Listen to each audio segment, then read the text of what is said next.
Cressida Bonas admitted Harry's neurosis over media before Duke claim, freak out.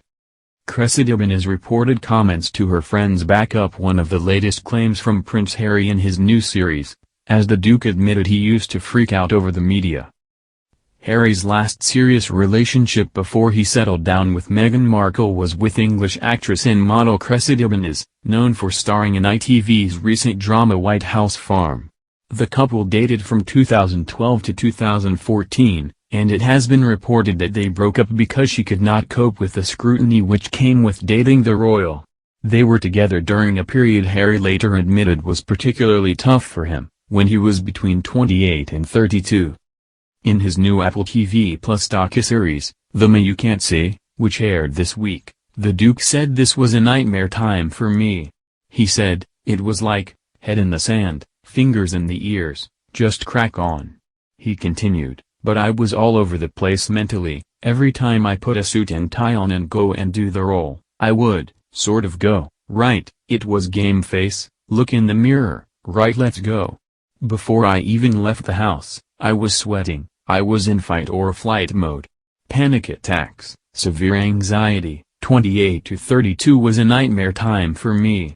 I was freaking out every single time I got in a car and every single time I saw a camera. Although Harry had appeared calm in the public eye at the time, author Robert Lacey explained in his book, Battle of Brothers, that Harry's ex Cressida also observed his panic when he was around the press, backing up the Duke's claim.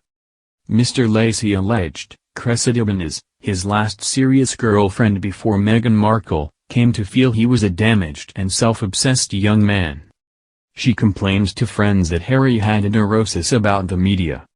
He'd rant and complain about paparazzi lurking where clearly there were none, she said. Mr. Lacey also pointed to an enigmatic post on Cressida's Instagram account from around this time, which read, no matter how educated, talented, rich or cool you believe you are, how you treat people ultimately tells it all. In an interview with the Daily Telegraph last year, the actress hinted that the pressures of public life also stopped her from wanting to join the royal frontline. She said, the fear of failing, the fear of rejection, the fear of not getting it right, the fear of not being perfect, I think that has limited me in certain situations in my life. She went on to suggest that after their split, she was given a stronger sense of purpose and a stronger sense of what I want or don't want. Harry went on to meet Meghan 2 years after he broke up with Cressida, and shortly after that started going to therapy. Harry's words on his new docuseries did not mark the first time he had spoken out about his difficulties with living in the public eye. He told ITV's Tom Bradby, for his program, Harry and Meghan, An African Journey, back in 2019 that the paparazzi always reminds him of his mother's death. Speaking just months before announcing his royal exit, Harry said, I think being part of this family, in this role and this job, every single time I see a camera, every single time I hear a click, every single time I see a flash, it takes me straight back.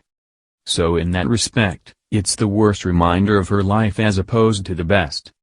He added that Diana's death is still a wound that festers, a sentiment he expanded upon in his new series.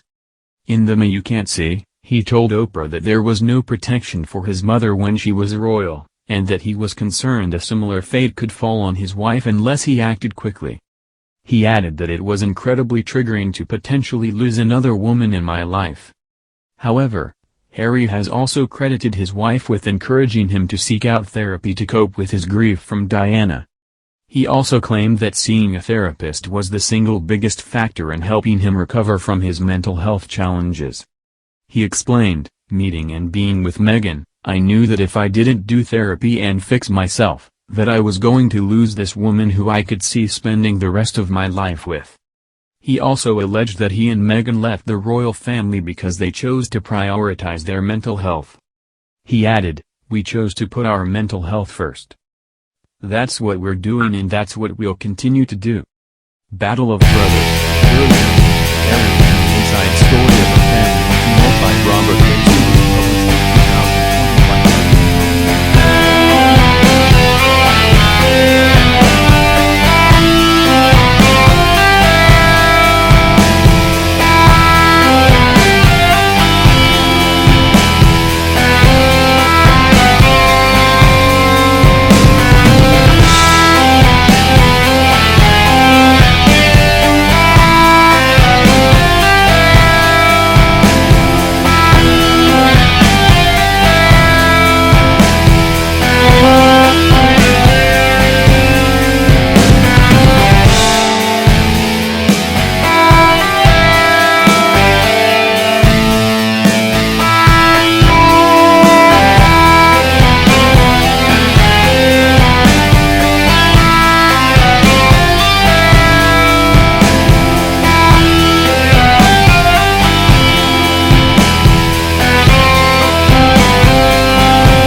mental health. He added, "We chose to put our mental health first. That's what we're doing and that's what we'll continue to do." Battle of Brothers, William, Harry and the Inside Story of a Family in Tumult by Robert Lacey was published in 2020 by HarperCollins and is available here.